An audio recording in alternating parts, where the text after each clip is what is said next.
Hey everyone, and welcome to yet another episode of Success Builders. Hope you're all doing well today. So today we have a special guest with us. We have Kara Schug, Shug like sugar. How are you doing today, Kara? I'm doing incredible. How are you doing, Ricardo? Good, thanks very much. So where are you calling in from? I live at 7,000 feet up in the mountains outside of Albuquerque, New Mexico. That sounds pretty high. How do you breathe? A little bit of Lamaze, you know. You have to have like a mask on, isn't it? It's fun to go to sea level though, because everybody thinks, oh my God, you're so in shape. That's so good. So I understand that you're a coach, and like me, you're also a podcast host. So I'm very interested, and the audience will be interested as well, to hear a bit about your journey. Like, what happened in your life that just gave you that epiphany that made you decide to become a coach and a podcast host? And then tell us a bit about your coaching business and your podcast as well. Take us through your journey. Oh boy. Okay. So early beginnings were very, very rough. Two alcoholic parents, just drama all the time in the household. It was very, very, very tough. Um, I had teachers, and I just want to shout out to teachers. Bless you. Thank you. Thank you, those teachers who care about that little kid who nobody else really cares Mhm. about, who nobody else will pay attention to, because those teachers spoke life into me. And at at the going into sixth grade, my grandfather gave my dad money to buy a house, to like put money down on a house. And so we moved into the suburbs, into a brick home, so we were faking it. We were poor, poor, poor people living in this nicer place, which helped me see something besides just the poverty. You grow up in the one thing and you don't even know anything else exists. So that was kind of life changing, and teachers there were life changing. I got my first job when I was 13 years old, and I worked 40 hours a week full time up until today. I have never stopped working, because when you grow up poor and then you find out what money can do, and don't get me wrong, money's not my God. I'm just saying that you can accomplish a lot more with it than you can without it. Totally. And so I've just been kind of a workaholic my whole life, and I got into real estate in 2002. Kicking and screaming. I did not want to get into real estate. My husband said, "You need to be a realtor." And I'm like, "Yeah, no, I had a picture of what a realtor was, and it wasn't me." But I humored him, and we went to a thing, and it was basically a sign, right? A sign. And so I got into real estate, and it wasn't long until I was the top agent in my office. And then after 9 years, I bought a Remax with some other realtors, and we opened that Remax, and the other owners kind of dropped off, and I ended up with it, and had that for 9 years. And then Keller Williams came into my life, Keller Williams Realty, and they came and recruited me to be a coach. So let me back up a little bit. 1990, I discovered Tony Robbins. Oh yeah. His 30-day personal power Okay. cassette tapes. And yeah, and I wore those bad boys out. Like I was starved for it. And I think that there's a lot of people out there, they say that if you don't pay for it, you won't value it. And I do believe that's true for most people. But when you were as hungry as I was to understand and know and grow, that was a lifeline for me. And I'd do the exercises every day. I did it over and over again. It wasn't long after that I got a really cool job that made me move out of my environment. And guys, if I can tell you anything, your environment has more to do with who you are than anything else. It, if you take someone from I don't know, the Hamptons, and you put them in the hood and they live there for a while, they're going to become like those people. And so environment is super, super important. So I got in a really good environment when Keller Williams came and said, "Hey, we need you to come be a coach." And I started my coaching career almost 5 years ago. And it's the most rewarding thing I have ever done in my entire life. It's so cool because, people come and they're this one person. And then within no time at all, with just a little bit of help, and it's not me, it's that people are in a jar. They're basically like in a jar. And the instructions to how to work that person is on the outside of the jar. That's And right. so they just need somebody to come and see and show them what they're not seeing. And it grows. So I would say coaching has been absolutely incredible. 2020 was a really, really tough year in my life. And I know I'm preaching to the choir. I don't know of anybody who got through 2020 Yeah, it that was tough for didn't, everybody. Yeah, I agree. you got some Yeah. battle scars, right? Yeah. Yeah. And so, 2020 was one of those years. And I got a tumor. My Oh, wow. husband had surgery that he was almost paralyzed, and I couldn't go be with him in the hospital, right? Because it was COVID. We lost his mother. We lost my sister in a single car accident. We lost one of our best friends that we had just gotten back from Costa Rica with. We both got COVID so bad we were on oxygen and almost died. We Wow. lost our dog. I mean, it was like one of those years that just everything that could go wrong went wrong. It was also the year I started with Keller Williams. And so it was like I had this dichotomy. It was like when Keller Williams came and found me, it was like my tribe came and found me. So I was around really happy, go lucky, positive, growth minded people. And I don't know that I could have gotten through 2020 without them. So that I will scream from the rooftops and every opportunity I get to tell you, please be careful about who you spend your time with. Yeah, definitely. I mean, it's often said that you're the sum total of the five people that you spend your time with. Um, so do an audit, who are you spending time with? And see if you can spend more time around people who are at a higher level than yourself. It doesn't have to be a monetary level. It could just be it could be a higher spiritual level. It could be higher emotional or mindset level. They could be happier. They could just be happier people. And sometimes happiness brings success because the more you're having fun, the more money you make. And I've seen that a lot actually. And so, so yeah, no, that's fantastic. So, what type of coaching do you do specifically? Business and life coaching. And, you know, realtors, they're a unique brand, and I are one, so I can talk about them. I think that's the Yeah. rule is if you are one, you get to say things about them. And realtors are very it's shiny object syndrome. Yes. A lot of them are, and they're also generally not. They're not usually business people, and they think I love houses. I'm going to go be a realtor, and someone's going to pay me. And that's not how it works. You are 100% self employed, you are a business owner.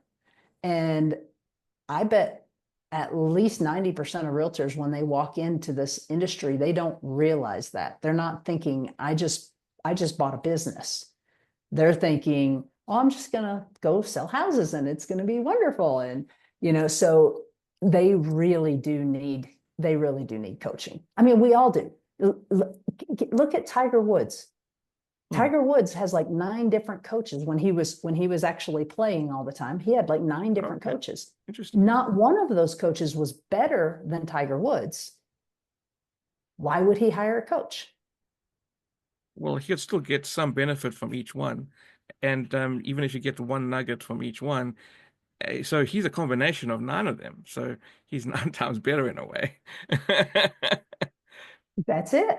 That's it. And people, it's the very best of the best have coaches for every area. and you don't want to have the same coach for everything.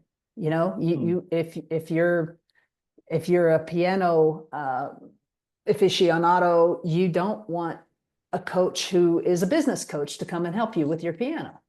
You know, you That's right. need coaches, you need people that will speak into your life, and you need to be humble enough to hear it.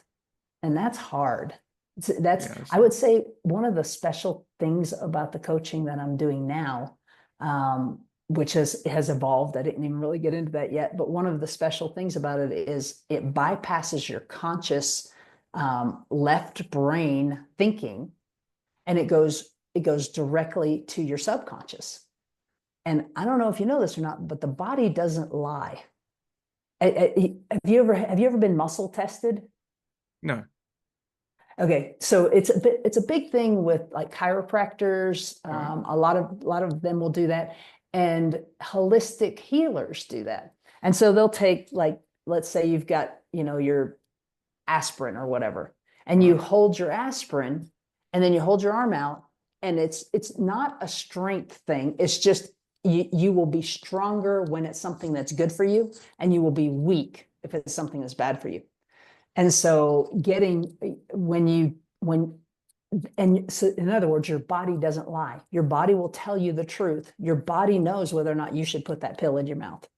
Your body, you can't like eat a Cheeto and then say, "Hey God, could you turn this into a carrot on the way down?" It doesn't work. It doesn't work that No, way. no. Right. So Oh, that's interesting. that's, yeah. So, like, let's say, if you held up a glass of alcohol versus a glass of water, would the same weight of alcohol feel heavier than the water? No, it's not about strength at all. Um, the book, I think it's called Cancel Force uh, versus Power, or Power versus Force. And the man who wrote it talks all about they did studies, double blind studies on like what you and I are doing right now. And they would have people that were being muscle tested, thousands of them all over the place. And they would put an apple, but it wasn't an organic apple. They would put an apple, and everyone that tested it was bad. And of course, you're thinking it's an apple, it's good. They put an organic apple, everyone tested it was good. Okay, interesting. It's fascinating. That's so It good. is, yeah. Yeah, yeah. Wow. That must be some kind of chemical sensory thing. I don't know how that works, but it sounds very interesting. It is So, it is fascinating. There's so much that we don't know. And I know that you're a learner and a grower. And when yeah. you get to that point, it's like you're like blown away. There's all this stuff that I didn't even know. How can I be this age and not know this? And you climb and climb and climb, and then you open this trap door, and it's like, oh my gosh, I don't know anything. There's all this to learn, you know? So you just got to have an open mind. And my other, like, serious advice to people that I would say would attribute so much to my success is, if you respect someone and they say, you should try this, try it with all your heart. Genuinely give it a shot. Even if it sounds ludicrous, try it. I mean, if you respect them, if it doesn't work, so what? Don't do it. I'm not saying try something that would be put you in danger or anything like that, but if somebody says try this cabbage diet or whatever it is, give it a shot. What do you have to lose? Yeah, exactly. Because oftentimes doors are being opened to us constantly. Depending on what you believe in, God or the universe, I strongly believe that uh, things do happen for a reason, doors are opened, and I'm a big believer in just walking through those doors, right? And I'm on podcasting today because I walked through those doors, right? So I don't think I've ever told this story, but um, I was actually asked by someone uh, to be interviewed. It was a neuroscientist. He's a student of neuroscience, and he was going around interviewing entrepreneurs. And I was like, okay, if you want to interview me, no problem, that's fine, let's do it. And then while I was going to the interview, I thought, hey, you know what? I can turn this into a podcast. I can put it onto my own podcast, and then that's a similar model, and I decided to interview other people, you know, and like now I've been in the podcasting space for about 4 months. I have already done 33 episodes. Um, some of those unpublished still. So yeah, it's all about walking through the doors, right? And I could have said no to that interview. It could have been a hassle. I said, "Oh, it's just a college student, and I don't really have time for this. I'm trying to grow my business and trying to make money for my family." I could have said no, but I thought, okay, it's just opening up new horizons for me, getting interviewed and seeing things like that. So yeah, it actually was a catalyst to me starting my own podcast. And if I didn't walk that door, I wouldn't have this, right? And I wouldn't have met you today. So, so I think everything's a stepping stone to another. Um, And it would have been a shame for us to not meet. We were supposed to, yeah, even though neither one of us fully understands why. We were yes, supposed to. And that is you have to say yes to things. You do have to walk through doors that are uncomfortable, because if I didn't say yes to Keller Williams, there's no way I'd be where I am today. And so yeah, you just don't know until you try. And that is it's priceless. I mean, it truly is. The thing about podcasting that I love, there's so many things I love about it, but that I love the most is that I get to meet some of the most fascinating people that's that right. probably wouldn't give me the time of day if I didn't have a podcast. And yet I can sit at their feet and learn. I get to be the one that asks the questions. You ever watch a podcast or listen to one and you're like, why didn't you follow up? Why didn't you ask that? I wanted to know that. Well, I get to. So it's very fun. It is. And it's actually in some ways easier to be the host than to be the interviewee. So, I mean, or the guest, because you're just asking the questions. You don't really have to think of what to say. I do try to sort of banter along as well, but the pressure's not on me, it's more on you. You're enjoying this way too much. Yeah, yeah, I think so. So, Oh how gosh. did you get into podcasting then?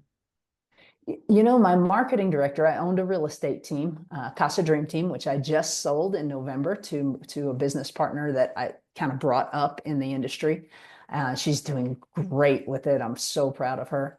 Um, However, when I still owned the team, my marketing director just came and flippantly said, "You need to do a podcast." And I said, "Okay." And that was that. That it was just that simple. I teach classes, so he had seen me. He had filmed me doing some other stuff, so he knew I had the capacity to do it, and he said, "Just do it." And so I started it and didn't take it seriously at all. I just interviewed a lot of people that I knew that were close by me, and he did such a fantastic job. He took us through the first 100 episodes, Oh, and wow. yeah, he did. Oh my gosh, he just did such a fantastic job. We hired him when he still had 1 year left in his marketing degree to get his marketing degree. And so he stayed with us for a couple years, and now he's got his own podcast, not his own podcast. Well, he might still be doing a little bit of podcasting, but he's got his own YouTube channel that's monetized, and he's doing really well. So he kind of took us through that first 100, and then by that time it got real, and it got to where it was much more enjoyable to me than and I can't say it's more enjoyable than coaching, but it's there, it's close. And that's something I just kind of want to talk about, because people think that you have to do time management. And the truth is, guys, you can't manage time, you can manage your energy. And so Einstein time is something that you really enjoy doing, feels like it just took a minute, and something that you hate feels like it took days, Yeah, yeah, exactly. right? So if you're doing, I can work just as hard as I ever did on the podcast and on coaching and still have energy when it's over, even more energy, because these are things that I enjoy doing and they give me energy. Doing paperwork and dealing with upset, people. I had a girlfriend who owned a restaurant, at one point, and she said, Kara, I don't know how you sell houses. She said, people get so upset over a burrito. I can't imagine how upset. And it's an emotional thing. And, I did it for as long as I could. And now I'm so grateful. I'm so grateful for that career. And I'm also so grateful that I don't need to do that anymore. Exactly. Fantastic. And will you let the audience know what is the name of your podcast? It's Think Your Way to an Epic Life. Fantastic. I think everyone wants an epic life. Yeah. Yeah. And where do they find the podcast? Is it on YouTube mainly or? Mainly YouTube, but every podcast, it's even on Audible. It's on Oh, all nice. the Spotify and Audible and iTunes and everywhere. It's I think it's everywhere you can get. It's on Pocket Casts. It's out there. If you want to find us, you can find us. Fantastic. And what what is the general theme of your podcast? Do you have a specific niche? Well, it's growth minded. It's thinking. The name was loosely based off of Think and Grow Rich. Oh, right. And Yeah. Got so it. the podcast is very much like that. And I have never, ever, never would I ever say that you can sit at home and think, and then everything's going to come to you. That is bogus. It's ridiculous. However, you have to think it first, or you'll never do the actions to obtain what it is you want out of life. And to me, success is happiness. What makes you happy? Success doesn't, you know what? It does have something to do with the dollar amount. And the studies have proven that once, if you don't have your basic needs met, then more money will truly make you happier. And that is proven. They've done study after study. If you don't have a roof over your head, a way to get to work, food to eat, and you get up to that level where all those basic needs are met, it's true. But after that, the difference between a someone who has a net worth of $100,000 and someone who has a net worth of $100 billion, their happiness level is not that different. Bill Gates said, yeah, I do have 37 rooms in my house, but I can only be in one of them at a time. That's right. Totally. Yeah. Yeah. And I remember learning at university about Maslow's hierarchy of needs. And yeah, so I don't remember exactly what it was, but one of them was food, one of them was shelter, and then it was, I think, starts going up, like love and acceptance. And yeah, I can't remember anything else, but that's all I remember, really. And yeah, so what you're saying is, yeah, there's definitely theory around that, and that's exactly right. You know, the amount of stress and oxidative stress for the human body, having to worry about the next paycheck or putting food on the table or your health is immense. So as long as you've got those things covered, and it almost takes you back to thinking about a universal basic income, which is something that could actually happen in the future, especially with AI. That may be something that happens, and there are thought leaders talking about that, where AI might take over all traditional jobs, and everyone is on a universal basic income, and they are focusing on only doing things that they enjoy, so only doing jobs that bring them growth, are creative, and are things that help develop themselves and society. So that's a bit of a utopian concept, but it's definitely being discussed out there at the moment.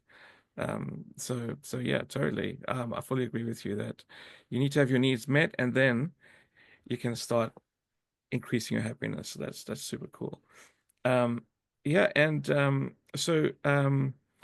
with regards to your coaching, what does your typical program look like? How do people engage with you? Is it like a group setting, one-on-one? Is it online, offline? Um, you know, just run us through a little bit about what that looks like. It's all in the process of changing at the moment. For real estate coaching, traditionally it has been a Zoom. or in person, depending on, where I'm located and where they're located, a Zoom call for 30 minutes 4 times a month. And then we also have, events and things and masterminds and things that those coaching clients get access to as well. What I'm doing now, I'm moving into working with Dr. Ron Stotts on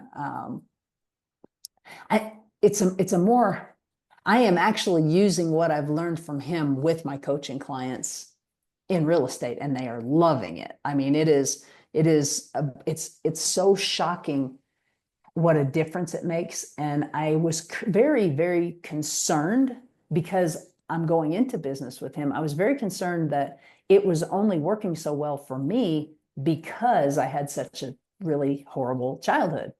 And when I asked him about that, he said, no, no. He said, there's no one who got everything that they needed or wanted from their parents. Their parents are human, and so everyone has unmet needs and things that you have stuffed down.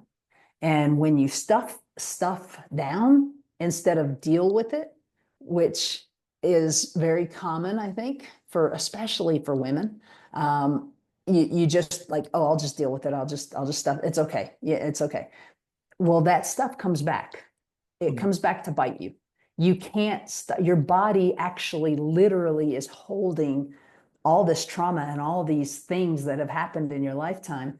And when you can release those, oh my gosh, it's life is so much better. Like I can't even begin to describe. You don't even realize how bad your thinking was. And this is somebody who has been studying intensely. I've read at least 1,000 books on self-development and the brain, and been to every seminar you can imagine, Tony Robbins more than once. Like, I mean, just I've done all that stuff, working and working and working and trying to basically rewire my brain. However, I was working on the 10%, on the logical part.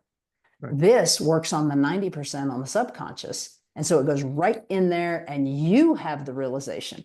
It's not that your coach knows what you need. You know what you need.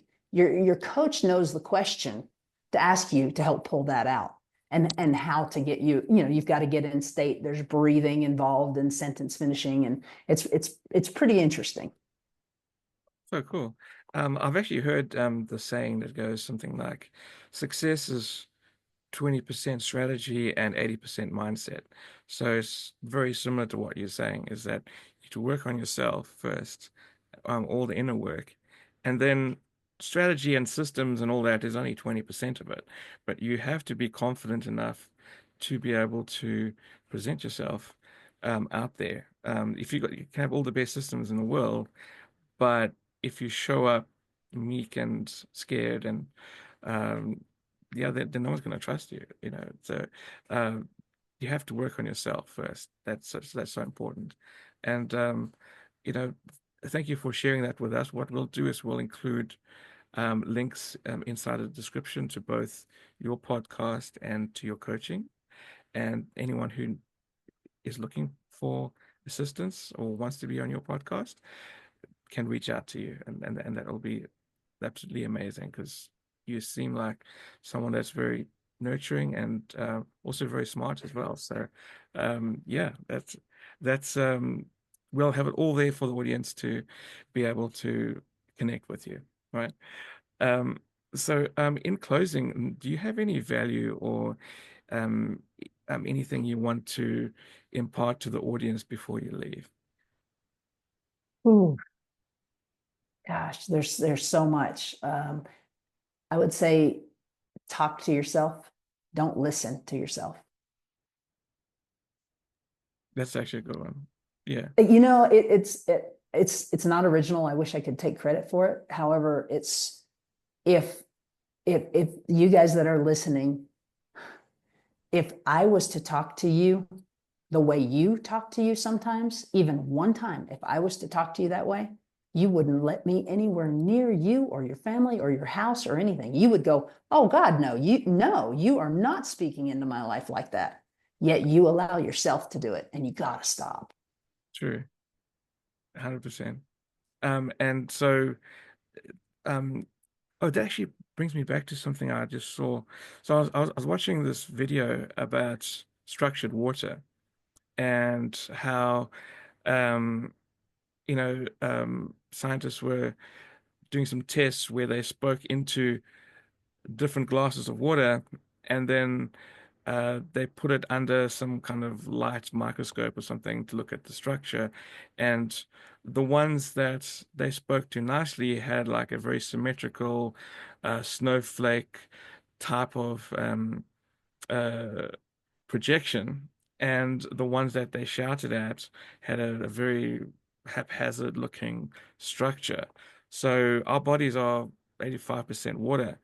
And so just listening to the right things, or even just listening to the right podcasts, or the right coaches on their YouTube channels can actually have a profound effect on you, rather than listening to heavy metal, or listening to like depressing stuff, or people swearing and that sort of thing. So I totally agree with what you said. Oh, That's so cool. yeah, it is so fascinating, and we ignore it, and it's like the emperor has no clothes on, and we Yeah. just act like it. What, especially here in America, what we're putting into our bodies is it's horrendous. It is horrendous. We literally, there are like 6,000 ingredients that go into foods that go on American grocery store shelves, that if that company exports that product, they can't put those ingredients in the exports because they're so unhealthy for people. It's ridiculous, and I believe that what you hear, what you see, what you're around is equivalent to just if you had a heart attack right after you ate a double bacon cheeseburger and fries and a milkshake. If you had a heart attack immediately, you wouldn't do that, but it's just a little bit at a time, so that we just are blinded to it, and we let it in.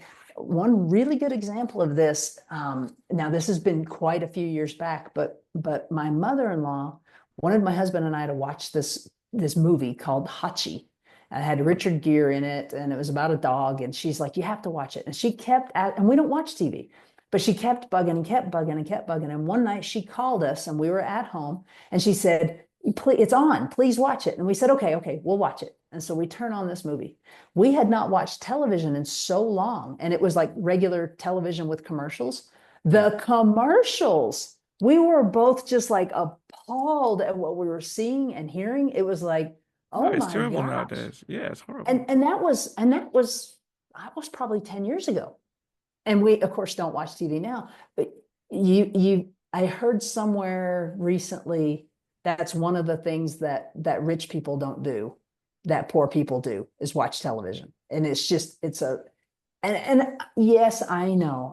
I like the programs that teach me something, and it's like, okay, okay, watch one of those a month or something, but don't come home. Don't let your life be watching someone else pretend to be someone else. Go live your That's life. brilliant. That's actually a good Ah, way. Someone it else drives pretending me to be crazy. someone else. That's so cool. That's Yeah, actually a very good yeah. analogy. Yeah. Like, Yeah. let's Yeah. be real.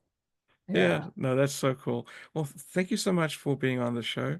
It was lovely meeting you, Kara, and I think the audience derived a lot of value from it, and I did as well.